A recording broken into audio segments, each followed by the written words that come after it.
Kamusta mga ka-hombre ko? Kamusta kayo? Mabilis na live lang ho ito, ano? Sobrang bilis lang na live.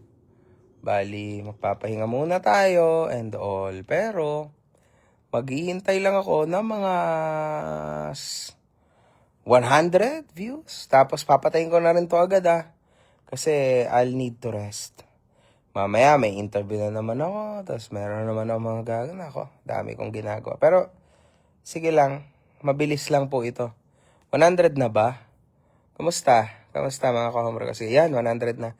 O sige, bibilisan ko lang. Si Norman ho, mga ka-hombre ko, nito mga nakaraan, madalas niyang sinasabi, no, na siya ay magpapa-challenge sa mga estudyante. Ngayon, makikita ho natin na siya ay nagpapa-challenge niya sa mga estudyante. Kaso lang, mga ka-hombre ko, wag ko nating kakalimutan, 'di ba? Yung mga nakaraan. Una sa lahat, nasaan na si Casper ngayon? Tama, nasaan na siya? Pangalawa, nasaan na yung driver niya? Yung aba, nasaan na yun? Pangatlo, nasaan na ho? Yung mga videographer niya na babae daw kuno, na sinasabi niya na binayaran niya daw ng full scholarship. Mabilis ho kayo makalimot. Parang mabilis kayo makalimot, ano? At napakarami pang iba. Huwag niyo kakalimutan yung mga bagay na yan. Kasi mahalaga yan for tonight's video. Mamayang 7 p.m. Okay? Meron pa ako na interview, mga ka-hombre ko. It's gonna be a crazy one tonight. Hindi ko yan ilalabas. Wala na rin ako muna ilalabas sa picture. Biglaan na lang to. 7 p.m. So, reminder, tonight at 7 p.m. Alam nyo na, okay? Kanina, mga ka-hombre ko, ang nandoon lang sa hearing ay yung abogado ni Norman. Kawawa nga yung abogado ni Norman sa isang banda.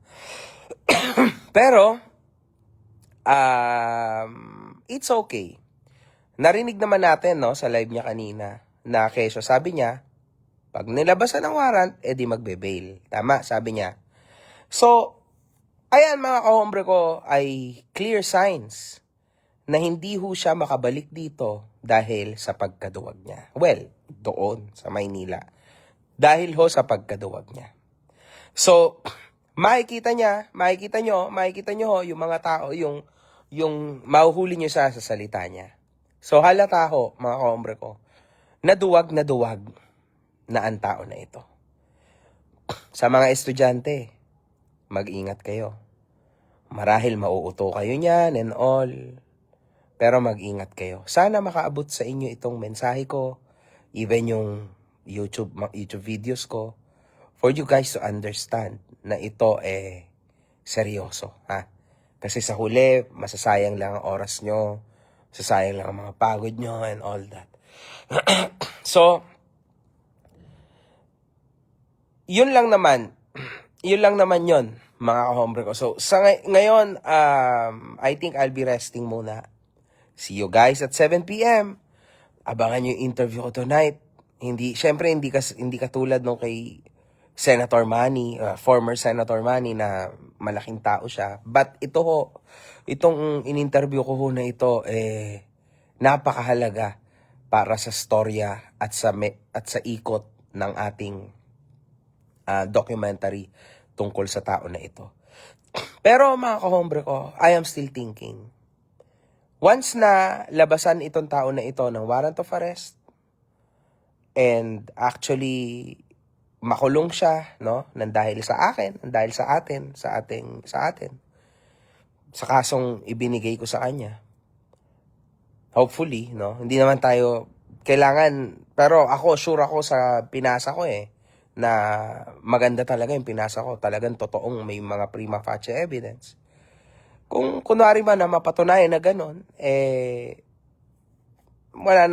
kung kunwaring pumasok siya talaga at totoo yung kutob niya, then, pinag-iisipan ko din, no, kung itutuloy ko pa ito or literal na itutuloy ko na lang sa korte. Basta kasi ang sa akin ang napag-usapan natin, ang ipinangako ko sa inyo, mga kahombre ko. Kakasuhan ko yan, gagantihan ko kayo. Hindi naman sa gagantihan, kumbaga, papakita natin awareness, papakita natin ng mga tao sa mga tao na papakita natin sa mga tao na oy, ito yung ating sitwasyon ngayon, ito yung gagawin natin. Awareness kay Norman para wala nang maloko, 'di ba? Yan ang plano. Then eventually, dahil nagkanda personal na, kinasuhan ko na rin ang paulit-ulit. Sa kanya nangyari, lahat yung plano niya para sa akin. Alam niyo na yung storya na yan, paulit-ulit na tayo. Pero syempre, inuulit ko lang, no? Para clear dun sa mga bago rin, no? Na baka iniisip na, uy, nagkaso ka, akala ko ba, internet lang. Kung wala kayong masyadong alam, dapat medyo mag-research kayo, ha? Pero, it's okay. Na medyo klaro, no? So, ikinaso niya sa Isabela na dismiss. Itong kinaso ko sa kanya, waiting pa rin. But lalabas na ho at lalabas din ng resolution niyan soon. Kasi halos, di ba, nung kinasuhan niya ako after few weeks, ako naman nagkaso. So, tingnan natin kung ano mangyayari. Pero, once na natupad ko na ang ipinangako ko sa inyo, no? Na grabe, nilaban ko naman talaga. Talagang kita nyo naman, in-effortan, winasak, winalwal talaga. Ginawa ko yung pinangako ko sa inyo. Kita nyo naman, tinrabaho talaga natin, mga abogado natin, alam nyo yun, naglabas din tayo ng good amount of money, hindi naman biroan yan, dami kong i-file. So, if ever na, I don't know, if ever na mapakulong natin, malabasan ng warrant, di ba? O makapag-bail siya, kahit makalabas siya, bailable naman ang ikinaso ko. Siyempre, yun lang naman ang kasalanan sa akin. Kumbaga, isa rin yun sa motibo. Kung ba't ako nandito, para magkaroon din ng lakas ng loob. Yung mga taong lehitimong na gancho nito, di umano, di ba? Na marami. Ang dami nilang pinagsasabi sa internet, then dapat, they need to stand up. Di ba? Sa kanilang mga sari-sarili kasi hindi ko na ho kaya 'yon. Okay, ibang usapan na 'yon. Kaya ko lang ibigay yung kaya ko lang ibigay sa inyo kahit papaano yung awareness at patunay lang ba na oy, bro, eto na, ginawa ko na. Puta, sundan niyo na lang ako, 'di ba? Galaw na lang kayo and do what you have to do. Mahalaga 'yon. Iniisip ko rin kasi mga hombre ko na bilang influencer, no? Bilang isang influencer, syempre, pag natapos na ito, pagka napakulong ko na, nabigyan ko na ng warrant, o nakapag-bail siya, niisip ko kung worth it pa ba na ito, anong gagawin, ano sasabihin ko, nagawa ko na. O most probably, lalabas siya sa kulungan, babanat siya ulit, uulitin na naman ba natin ang storya? Wawasakin ba ng wawasakin everyday na naman? Parang hindi na siya worth it. So, better na tatapusin natin ang kaso natin sa kanya. Then eventually, kada may hearing, doon na lang siguro ang updates, di ba? Kada merong ganap, doon na lang updates. Pero yung ganito, I think okay na ako doon. So, yung iba, no? Ibang mga tao, ibang mga influencer na nandyan, then you'll need to stand up. Kasi hindi po pwede na laging ganyan. Tandaan nyo. Ako, sa totoo lang, binust ko na kayong lahat. Kayo na yan. Oras nyo, laban nyo talaga yan di ba? Even sa mga OFW, laban niya ng mga OFW. Tinulungan ko kayo. Andyan na kayo sa gate na, ang ganda na. Nasa spotlight na talaga si Kulaong, di ba? Yan na, may chance pa. Mawawaran, makukulong, ewan natin. So, this is your chance, man. Hindi lahat ng bigat ng kasalanan na gawa sa inyo pwede kong dalhin habang buhay. Okay? Nagawa ko na yung part ko, man. Nagawa ko na yung part ko, then you'll need to do yours too. Hindi pwede na laging ako na lang. Okay?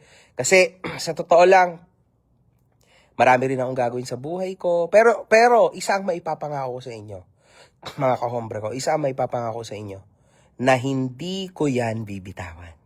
Hindi ako tulad ng iba na, wag na nga, bitawan ko na tong kaso na to. Norman, ibahin mo ako. Kahit walang content, marami pa rin akong pera. Kahit walang content sa'yo, tutuluyan talaga kita. Talagang magigilty ka sa akin sa korte. Totoo yan. Gigilty ka talaga. Kahit walang content, Norman, kaya ko yan. Ha? Ibahin mo ako ha. Hindi ako tulad ng iba ha, na nakatunggali mo na tapos na, out na. Hindi ganun yun ha. Hindi ganun. Magkaiba kami. Tandaan mo, man. Iba to. Iba talaga to nakalaban mo. Pero, syempre minsan, nananawa na rin ako. Paulit-ulit lang kasi mga kaombre ko. Babasagin mo. Magsisinungaling. Babasagin mo. Magsisinungaling. Wala din eh. So, yun lang naman. Yun lang naman. Yes, file a lawsuit against Norman with the damages restitution. Yes, oo. Etong, actually mga kahombre ko, pero, tingnan natin, kasi, meron pang next. Naalala nyo ba yung sinabi ko, na 700 pages, 600 to 700 pages, di ba, na ifa-file ko. Malapit na po yon mga kahombre ko. In about 2 weeks time. Iniipon pa rin namin hanggang ngayon. Lahat ng mga libelous statements niya sa akin. Yung pinakamabigat doon ay yung perjury. At syempre, yung screenshot na nilabas niya, at lalo na yung sinabi niya na nang scam daw ako ng mga OFW. Iyan lahat yon. Marami yan mga kaombre ko. Nasa 700 pages yan. Nagdagdag ako ng tao para mas maganda ang reklamo. So, good luck, Norman. Galingan mo, ha. Ipapakita ko yan sa inyo, mga kahombre ko. Yung 700 pages, you will see it. Ipapakita ko sa inyo. Tapos, pag fina-file ko na, magvi-video din ako. Live ko para kita nyo. No? So, ayan ang mangyayari. Yon. Ayan. Pwede rin. Sabi ni Jonel, see? Kung wala kayong mga pera, kunwari, no, yung mga OFW, walang sapat na pera, no, ako din, ayan, no, nagsabi nga tong Jonel, mga kababayan ko, subukan nyo lumapit kay Idol Rafi. Diba? Baka sakaling, kung totoo nga, no, na meron kayong mga hawak, meron kayong mga kung ano-ano, na hawak at mga bagay na talagang pinaglalaban nyo, then go there. 'Di ba? Kasi eto mga kahombre ko, sagutin ko rin dito sabihin ko sa inyo. Tayo, mga kahombre ko, ay nandito to spread awareness, 'di ba? Paulit-ulit na ako, man, nakakaso ka na nga paulit-ulit eh. Pero syempre, ganun talaga. It's been 2 years now. Spreading tayo ng awareness, 'di ba? Repentance, repentance. Kung ano-ano pa. Pagbabago, hindi pagsisinungaling, pagdagdag, sakto lang, repentance. Now, isa sa mga sitwasyon dito, mga kahombre ko, marami din nagtatanong, bakit ganun? Bakit yung sino-sinong nilalapitan mo na mga matataas na tao? Ikaw ba ay nagsusumbong? Ikaw ba ay hindi mo kaya mag-isa, si Norman? Hindi kasi ganun yun eh. Instead na, eto kasi dapat yung isipin, I am spreading awareness. Kapag ginamit ko ang fame ni Miriam Defensor tuloy, ni Attorney Guanzon, 'di ba? Meron tayong ibang matatouch doon na mga tao, 'di ba? So, aabot doon sa part na yon kung ano yung pinaglalaban ko. Tama? Then, nandyan din si Asek Lacanilao. Meron din tayong natouch sa part na yon na, spreading awareness kami dito pagdating dito sa LTO na side. Ito siya, ito yan, kupal yan mag-ingat kayo. Blah, blah, blah, hanggang sa nangyari na ngayon nangyari. Then, dito naman, kay Idol Manny, ini-spread din natin sa kanya, Idol. Boss Manny, tulungan mo, eto kami, ganyan, dito naman sa part niya. Ngayon, mapapansin nyo, na dahil kay MG, together with his mga kahombres, umabot tayo sa media. Diba? Lumawak tayo hanggang ngayon, kay Boss Manny, hanggang ngayon, mainit pa rin. So, makikita nyo na That's the plan. That's the goal. Kasi, ito tandaan nyo even sa life, hindi ka mananalo ng mag-isa. Never. You will forever be in need of somebody sa side mo. Kasi, this is actually a big battle. Okay? Kasi, masyado nang mataas yung expectation ng mga tao na nanonood dito. Yung mga tao ay obviously willing to wait. Ganun talaga. Hindi ho natin hawak ang justice system sa Pinas. No? May kanya-kanya tayong sitwasyon, and lalo na, hindi yan. Hindi rin naman nababayaran ng hustisya. Maghihintay ka talaga. Ganun talaga yon. Alam mo, ayan yung nag-experience ko, no? Na ako, sa akin, wala iniisip ng mga tao, oy, magbayad ka, no. BS. Ayusin mo ang reklamo mo. Ayusin mo lahat. Ebidensya mo. Pakita mo sa katataas. Due process. 'Di ba? Kasi kung lehitimo yan, mga kahombre ko, palakasan, bayad, and all that, di sana nanalo si Kulaong doon sa Isabela. Palakasan pala eh. 'Di ba? Panginoon daw siya doon, 'di ba? So, it's not gonna work. Hindi ho ganon. Actually, ayan ay ayon sa experience ko. No? Ngayon, na talagang wasakan sa kaso, wala. Filing lang kami, sagot, motion, bla bla bla, yun na. Tapos na. Waiting game. Yan yung sitwasyon. Due process. No? Kahit pa paano, natututo na rin ako. It's a nice thing. Ngayon, mga kahombre ko, ito ang sitwasyon dyan, uulitin ko lang. Lahat ng tulong, tulad ng sinabi ko noon, ganun pa rin hanggang ngayon. Tatanggapin natin lahat yan. Lahat ng information, lahat yan tatanggapin natin. Because somewhere down the line, baka kailanganin natin eh. Diba? Ganun talaga. That's life. Hindi natin kahit kailan i-wish, no, na may masamang mangyari sa kahit na kanino man. Pero sa mata ng batas, no, para sa akin, this guy needs to go inside, in jail. Kasi sobrang pangit, no? Alam nyo kasi mga kahombre ko, ulitin ko lang, ako yung pinakamalapit sa ganyang klase ng realidad na tao. Kasi once upon a time, ganyan din ako. Hindi nga lang ako nandurugas. Wala yan sa akin. O, nang scam, di umano, wala akong ganyan.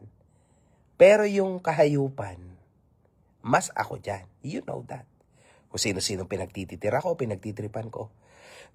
Ngayon kasi, no, na 2 years na naayos ko na yung way of thinking ko. Minsan nabalik ako. Minsan naaalala ko yung sarili ko sa kanya noon. Yung ugali lang hindi yung ginawa niya kabulas. Kasi wala naman akong ganyan. Kasi ganyan na ganyan yung way ni MG dati. Walang pakialam. Sino na lang masiraan. Sino na lang maimbentohan ng kung ano-ano. Di ba? Nalulungkot ako, no? Kaya I actually really feel sorry para dun sa mga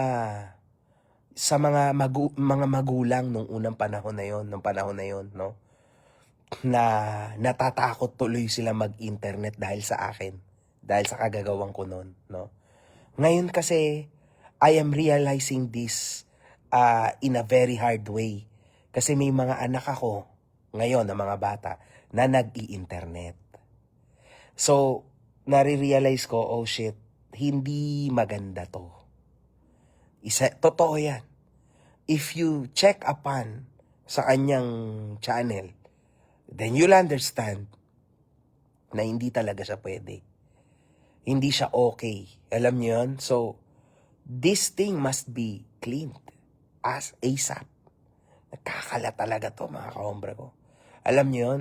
Nagkakalat. So, delikado yan, mga kahombre ko.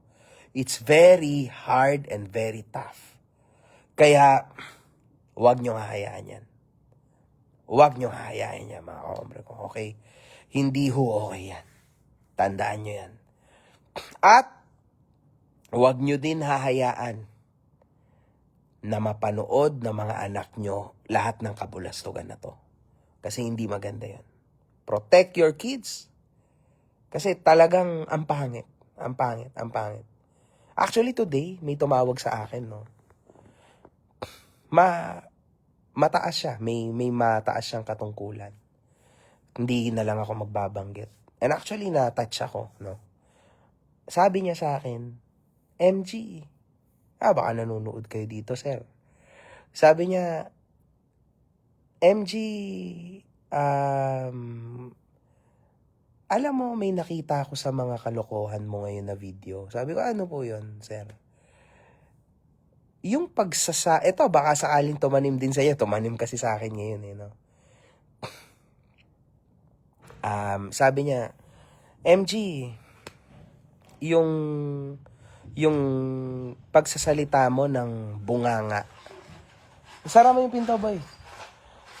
Yung pagsasalita mo na ang terminology mo sa bibig ay bunganga.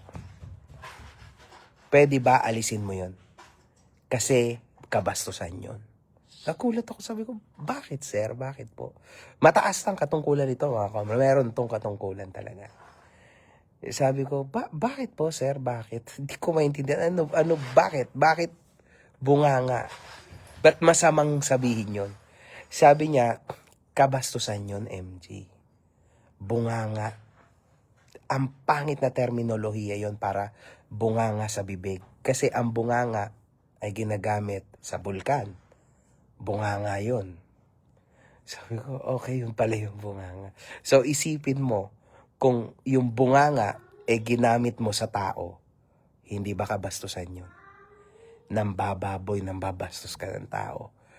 Sabi ko, grabe. Iba talaga kapag may pinag-aralan, ano? Halata mo talaga na deserve niya yung pwesto niya. Siyempre sabi ko, nga no, sir, sige. Simula ngayon, di ko nagagamitin yung terminology na yan. Sa tao, bibig, hindi bunganga. Okay? It's gonna be tough. Siyempre, nakasanayan natin yan. Kaso, oo nga, no? Alam niyo, mga kaombre ko, sa mga simpleng ganun lang, no? Na it makes you realize na grabe, oo, no? Ang lawak ng mundong to, no? Para madali ka para makulong ka sa ganitong klase ng argues. Kasi, ang lawak ng mundo. Imagine niyo yun. Kahit yung salitang bunganga, alam niya, na-shock ako kasi kahit ako kabastusan niya yun. Bunganga, di ba? Ewan ko, man. I don't know. Anyway, yun lang naman, mga kahombre ko. Hanggang dito na lang ako, mga kahombre ko. So, wag na kayong mag-subscribe sa tao na yan. Kaya tumataas ulit ang subs niyan kasi ang dami pa rin uto-uto, no? And at the same time, anong tawag dito? Naka-subscribers mode only siya. So, para makapag-comment yung mga haters niya ng mga mura, kailangan mo nang mag-subscribe. So, understand that. Ayan ang laro niyan.